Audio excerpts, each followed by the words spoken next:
nze omumbeja Mazzi Joweria nkozi ne Rosette Kalungi kuraba naffe abakozesa obubonero sigenda kurisaayo kankutwale butelevu ate mu kusaba okubadde ku ttaka ettukuvu e Canaan okukulembeddwa mu musumba wa House of Prayer Ministries International Aloysius Bujingo ono no bw'atyo ayanjudde enteekateeka eya Christmas lunga egenda eri abantu beekaliro mu Busoga nti okulunga kugenda kukomekkerezebwa ku lunaku olwokutaano olwa wiiki eno. Takomye okwo ayanjudde n'enteekateeka ya Church Girl gy'erina eri abantu ba Busoga ng'agamba nti bano nno bagenda kuba bangula abakyala kw'ossa n'abaana b'obuwala mu by'emikono. Omusumba Aloysius Bujingo ow'ekkanisa eya House of Prayer Ministries International ayanjudde enteekateeka eza Christmas lunga eriyo ku lw'omukaaga lwa Ssabbiiti ejja nga 17 ekaliro ku Saza Grounds. Era wiiki gye tuyingiramu ye wiiki esembayo okukuŋŋaanya Christmas lunga.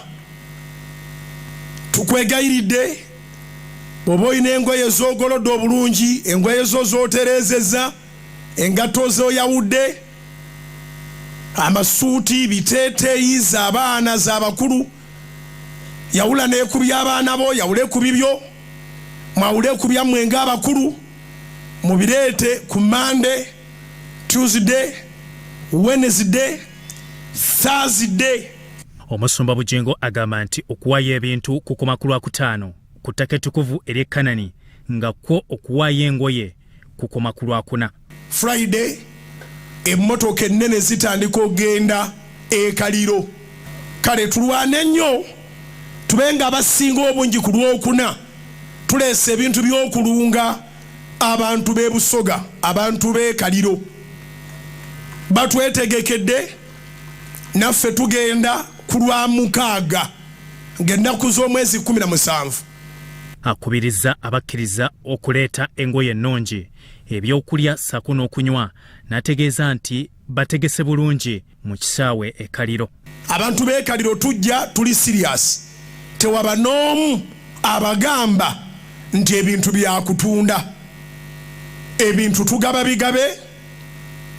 Ku luno tugenda kwongeramuuko strictness. Tubaddenga n'abantu abamanyi nti tugaba bigabe nga twagendako ewaabwe. Kati nga bo bagifuula bizinensi. Bapangisa ne pick-up n'ezifuso ne balondoola gye tuba tututte Christmas lunga.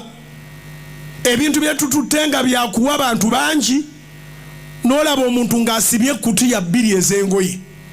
Munnabuddo Bujingo alabudde abantu abalina omuze okuva mu bitundu ebirala okutwala omukisa gwa bannaabwe nti ku mulundi guno kakubajjutuka kuba ebyokwerinda babeetegekedde. Apulaninga okuva mu kitundu ekirala gye twatwala lunga gwe ng'okimanyi nti tugaba bigabe ng'otwala makutiya n'oweekolera bizinensi totawaana kujja ku luno.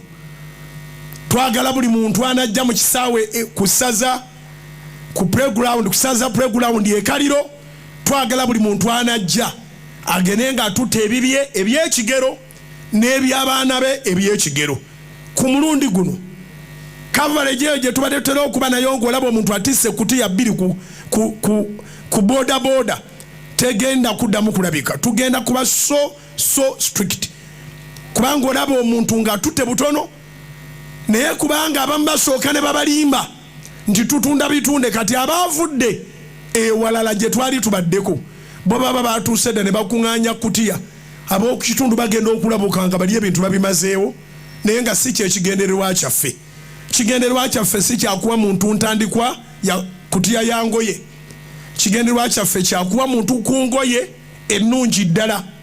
Omusumba Bujingo yeebazizza abakulembeze mu kitundu abakolaganye nabo obulungi okuggusa enteekateeka ya Christmas lunga. Twagala kwebaza bahonorables bonna abeeyo, baminisita bonna beegasse wamu naffe okulabika nga kampeni eno etambula bulungi. Yes, mujja balaba tujja biteeka ku TV live musobole okumanya mwe abatutuma nti twabituusa bulungi.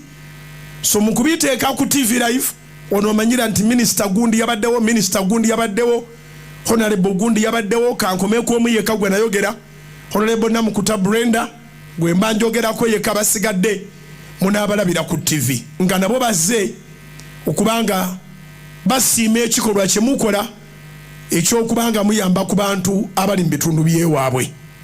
Omukolo gwa Christmas Lunga gwakulagibwa buterefu ku lutimbe lwa Soroti TV n'ategeeza nti ku mulundi guno ebintu byakugabibwa kyenkanyi tewajja kuba kuyoola. Abaweereza abachachiga abakulirwa mukyala w'omusumba Susan Makula Nantaba be bagenda okusookawo nga batendeka abaana abawala n'abakyala ebyemikono okumala ennaku 2 ye 15 ne 16 Desemba. Kati ndowooza kannangiri official bwe nti Thursday yeekomebwako okuleeta ebyokwambala. Ate nsaba mubeere n'amatu. Togamba nti nze saawulira bulungi. Anajja ku Friday ngolese byakwambala tujja kusaba obizeeyo byerunge. Kati Monday, Tuesday, Wednesday, Thursday, Friday awo muleete ebyokunywa n'ebyokulya. Bibadde ku ttaka ettukuvu ery'e Kanani mu kusaba okwa buli Sunday ku kanisa ya House of Prayer Ministries International. Byatumwebaza Godfrey, Soroti TV, Omunyo.